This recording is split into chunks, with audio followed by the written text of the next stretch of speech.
ਹਾਂਜੀ ਸਤਿ ਸ਼੍ਰੀ ਅਕਾਲ ਜੀ ਸਾਰਿਆਂ ਨੂੰ Hello everyone, welcome to my show Hot Seat. Today's guest is someone who's very inspiring. She inspired a lot of people. She's 2 times winner of World Guinness Record, and also she do yoga, and also she's an author as well. She run a lot of TV shows and movies as well. Her name is Katy Thomas. Let's get to know more about her on the Hot Seat. Hello Katy, welcome to the show. How are you doing? I'm doing good, thank you.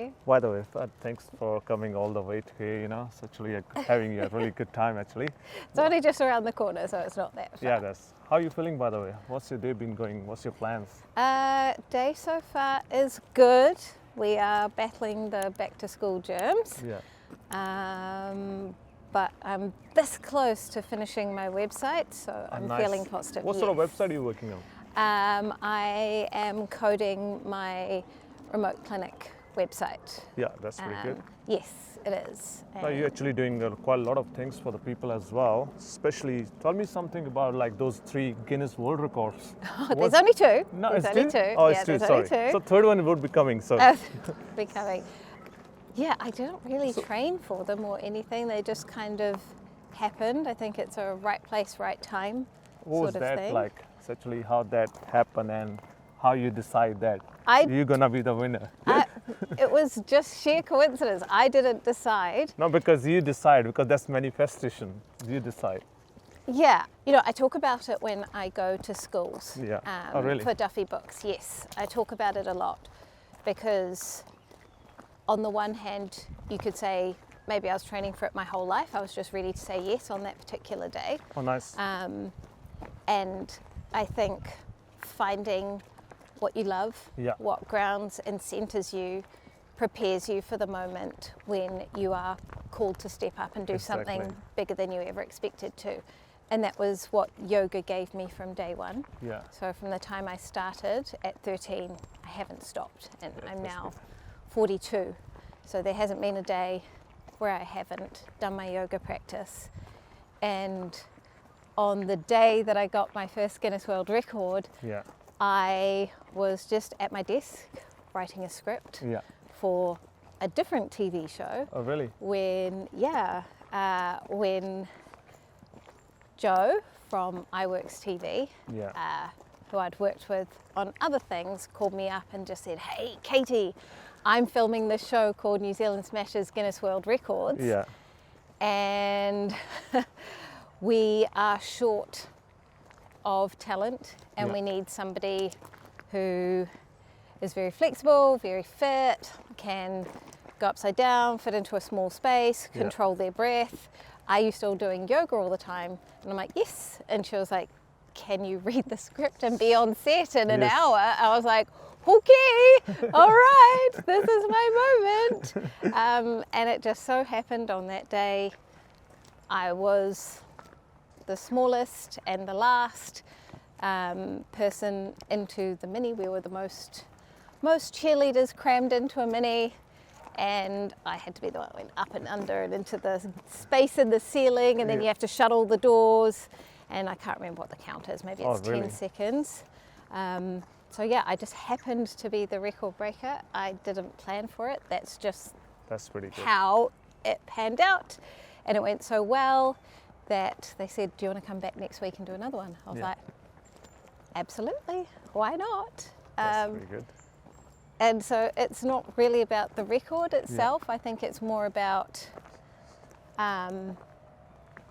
doing things for the love of it. Yes, exactly. Finding what your sweet spot is, Yes. what brings you joy, harmony, allows you to come back into your body, center your thoughts, Exactly. ground, and from that space you can kind of move into almost any opportunity with certainty. Yes. I said yes because I knew I could do it. Yes.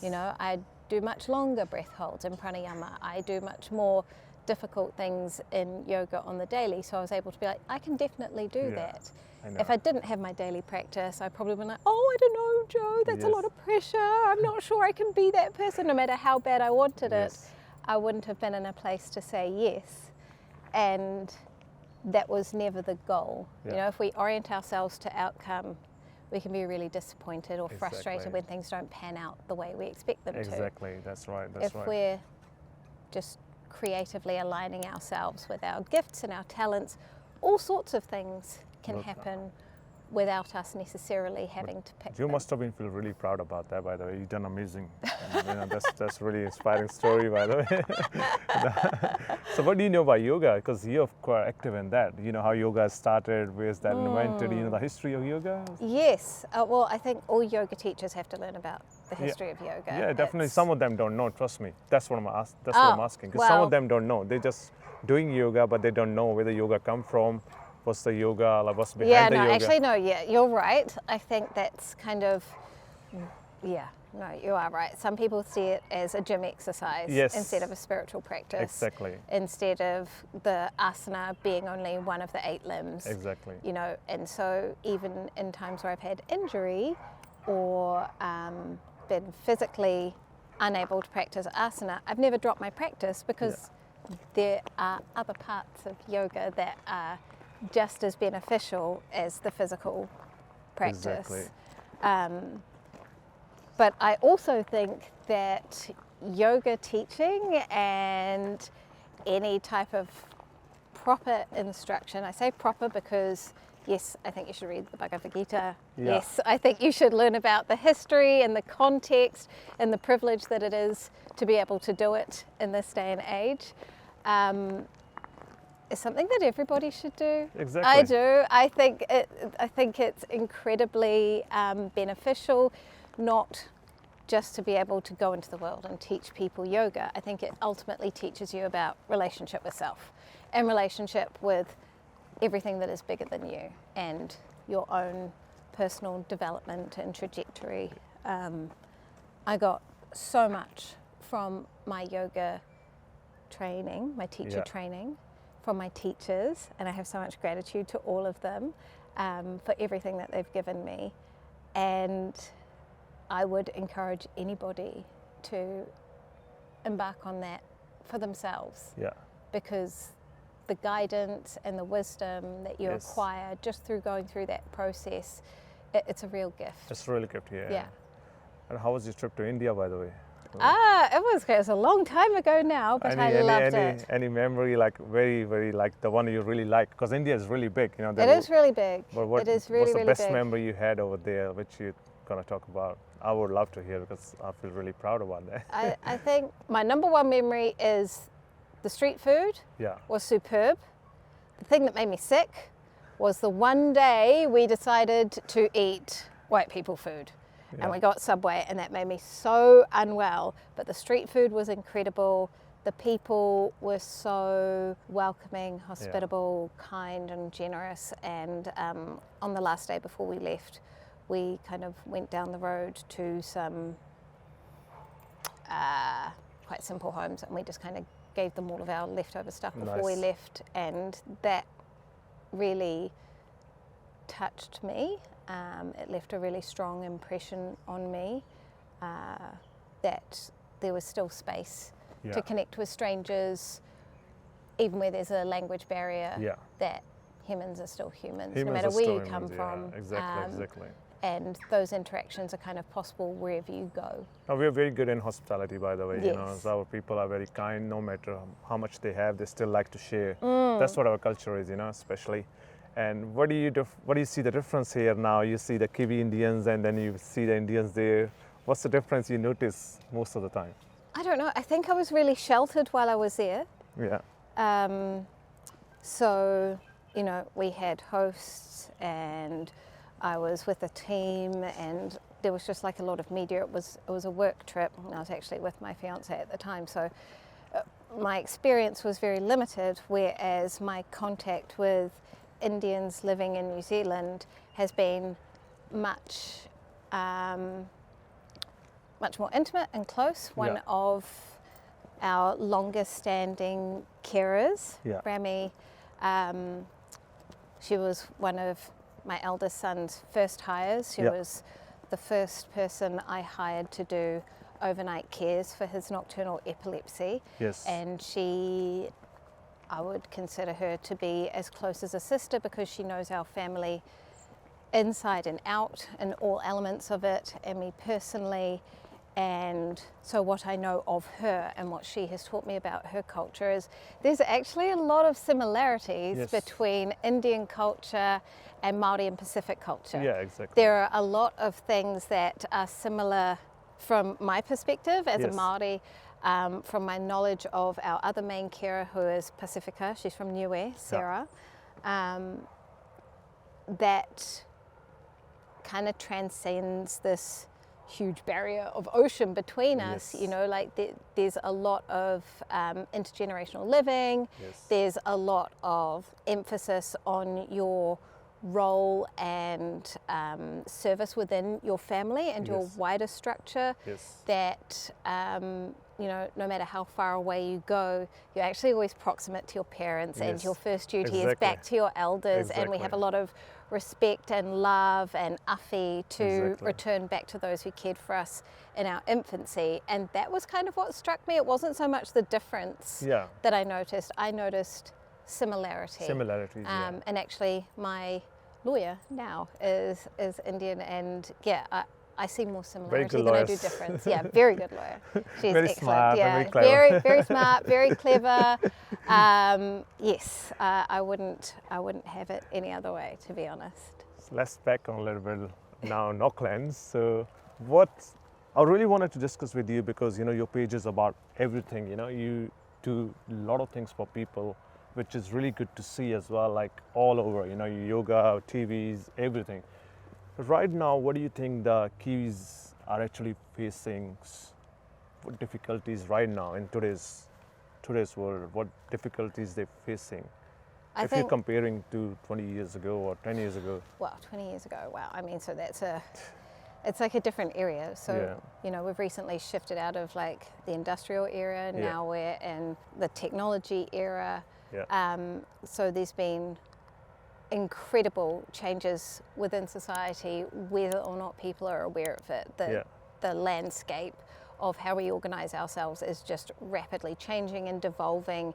And I'm quite grateful to be alive in this Yes. time, because things that I could have only imagined as a child are Yes. now becoming reality. But within that, the thing that is creating the biggest challenge, I think, for the average Kiwi is rising cost of living, concentration of power and wealth, which actually disempowers the majority of communities and whānau and wherever we see people supposedly at the margin. So I really struggle with, you know, the idea of like minorities and, you know, marginalized communities, because if you add all of those together, that's the majority, okay? If Yeah. you take women, children, immigrants, disabled people, if you take every minority Yes. and you put them together into a pool, that Yeah. forms the majority, That's from the okay? majority, yeah. And reminding people of their capacity and reminding people of their ability to collaborate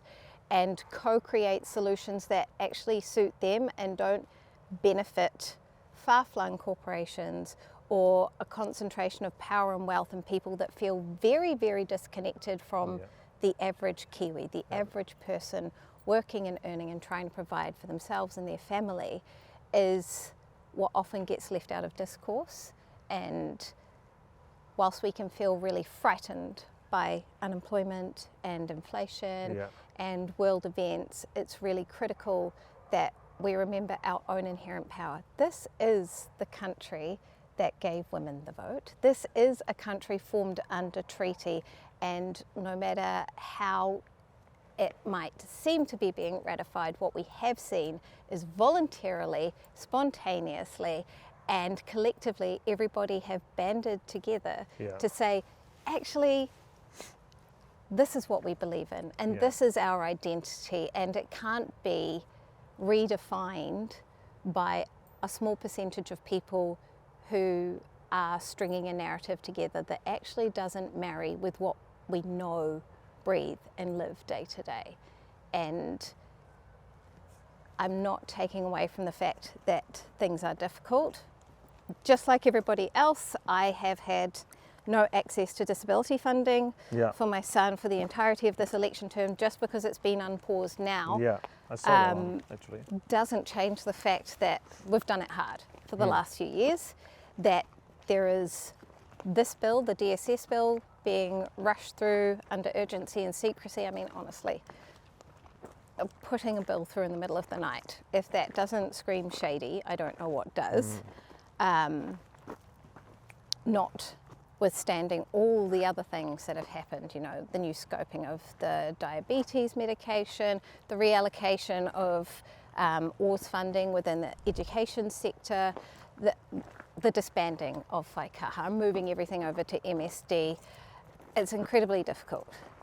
However, it does not take away from the fact that if something feels wrong in your gut and it seems to be antithetical to everything else that you know and hold to be true about yourself as a carer or a mother or a worker or you know, whatever is the role that you play in society, you still have your own inherent power and voice and capability to change it.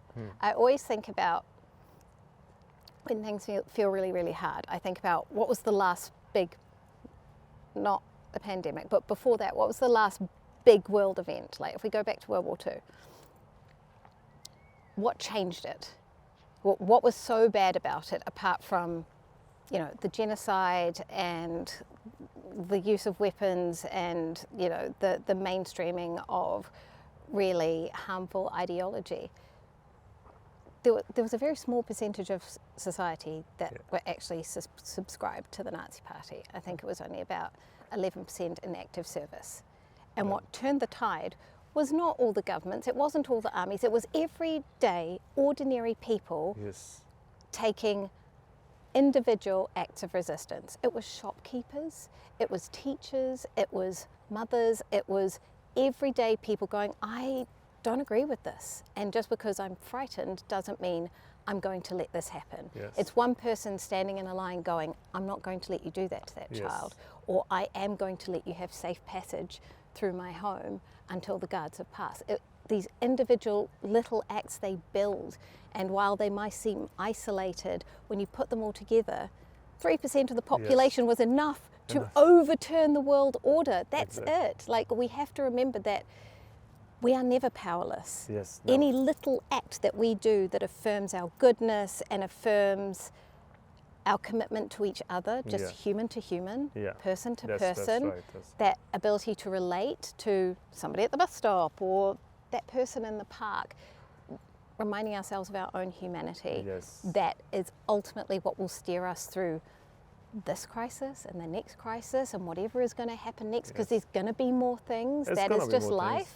We have to remember our own resilience. What do you think? Is it a government's fault, or is it is the plan, you know? Because there's some good things which you actually talk about, the stocking bill, you know?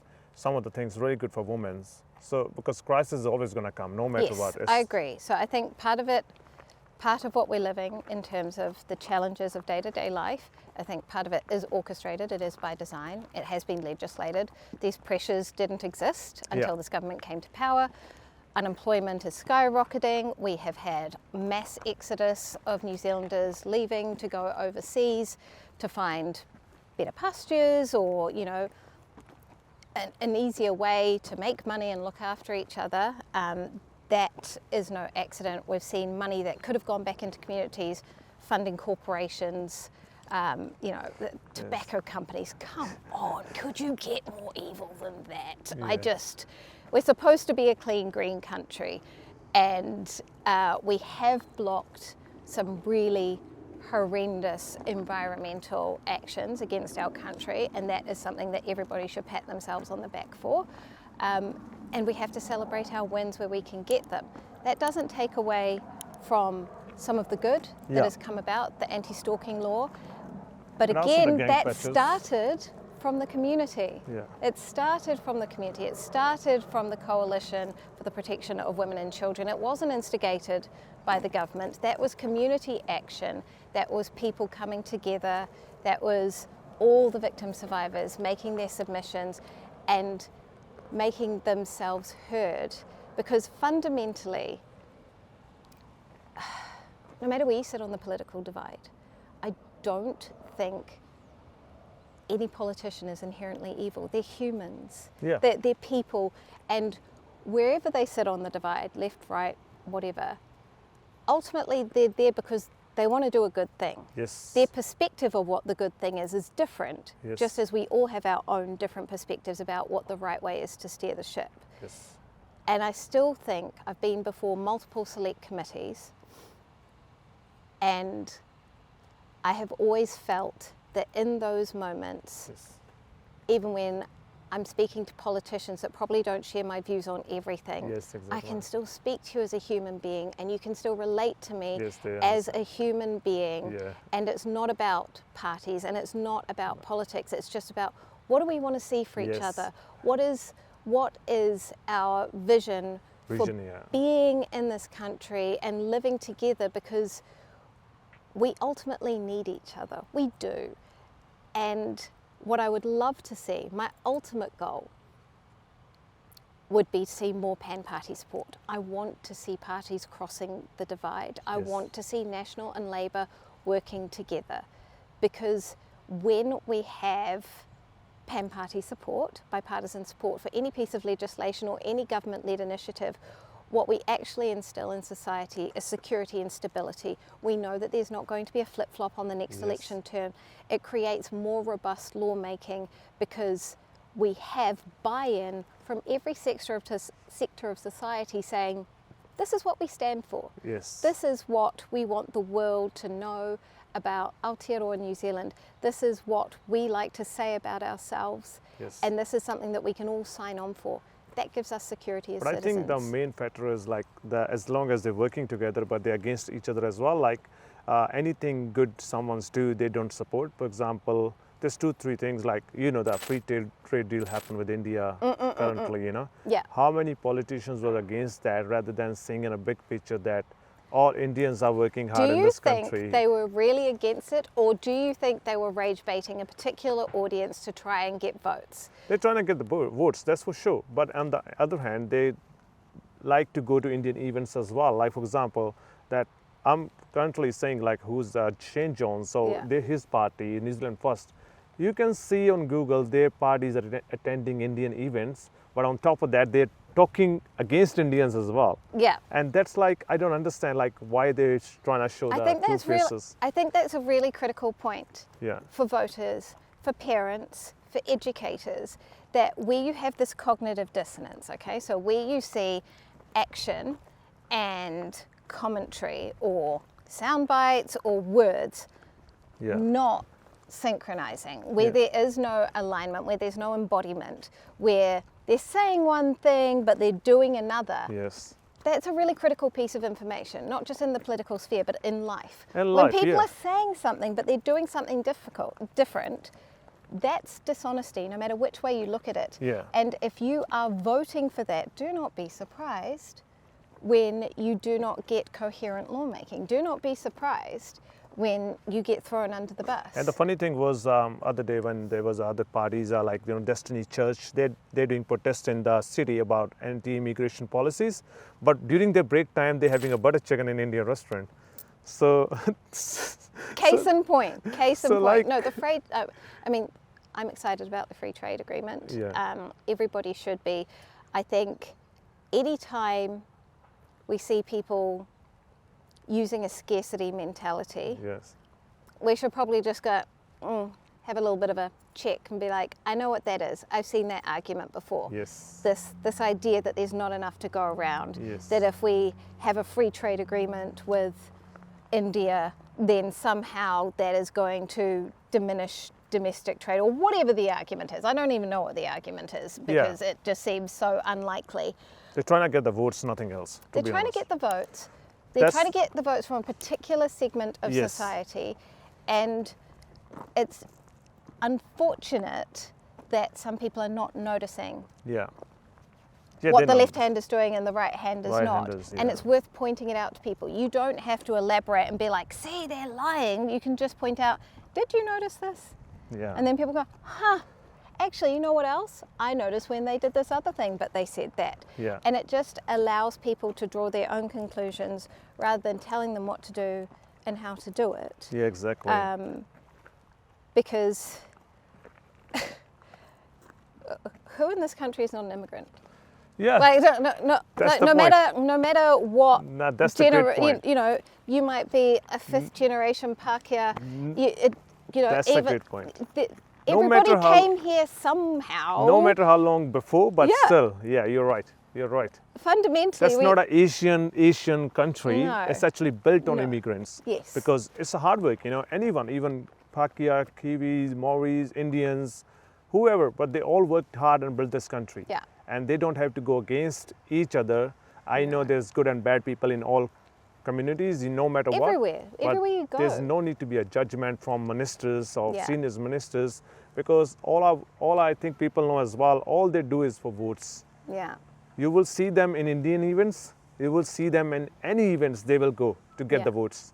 But when they come out of the event, they start talking against. Yeah. So they don't care about the people, so Yeah. don't care. Yeah, but it's important that you highlight that in your community so that people don't get swayed by the spiel. And there's going to be so much spin. There's Yeah. going to be so much marketing and persuasion Yes. and misinformation and disinformation, and you can either switch it off or bring a critical lens to all of it. And I think when people are bombarded with so much, Yeah. you know, everybody's selling you something all the time, it's really important that you look at what people do, not what they say. Yeah. You can say anything, Yes. and people forget what they say and they can't remember what they've said. Actions What matters. actions? Yes. Actions speak louder than words. Yes. Look at what they have done.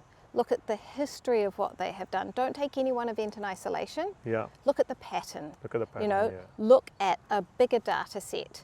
Look at what have they not just done in this election cycle, but what have they stood for consistently over time. They're flip-flopping every time. They're not reliable. Yes, yes. You know, if they'll just throw their weight behind whoever's giving them the most money, they don't have That's your right. best interests at heart. That's right. But I think that good politicians, irrespective of what party they're in, have a thing. They have a why, and they can always draw back to their why, and they can always find a space of strength of, this is why I got into politics. Yes. This is what I'm trying to do over my lifespan, over the course of my career. I am always trying to serve this community or this particular pillar of my personal strength that I have brought from my previous job or Yeah. from whatever it is that they think they have to offer in public service, Yes. because they are public servants. Yeah. They're here to serve us. Yes. It's really important that people remember that, Yeah. that they're here to work for us, they are our employees, and they should not be just using it as a paycheck. Exactly. Because we don't do that, right? Exactly. When we go to work, we put all of our effort, Yeah. we put all of our heart into it. You have to. Yeah, we have to, Yeah. and we should expect the same from our politicians. That's a true point. And to be honest, it's coming to the end as well. So I just really wanted to highlight that you are doing amazing work. And I really want you to tell something to people to push themselves to do their goals and things, because you've done quite a lot of things. You know, you've done like author, you actor, everything. So just tell something to people so they can motivate a little bit, they inspire themselves, because we have to support each other no matter what. Yeah, I think, oh gosh, okay, no pressure. No pressure. I think knowing yourself, doing what you love and doing it every day. It doesn't matter if it's cooking or gardening, playing with your children, singing in the shower. When you know who you are, it gives you the strength and the capability to show up as your best self. You can't save everybody, but when you take care of yourself, you model for everyone around you what it looks like to be a good kaitiaki. And within that space, you then have a full cup to be able to fill others. And more than anything, I encourage people to read widely, read different perspectives, read between the lines. Don't take anything at face value. Make sure that you're actually connecting with people in real life, not just online and social media or in forums, because actual contact with people reminds you of who you are and where you are and how we relate to one another.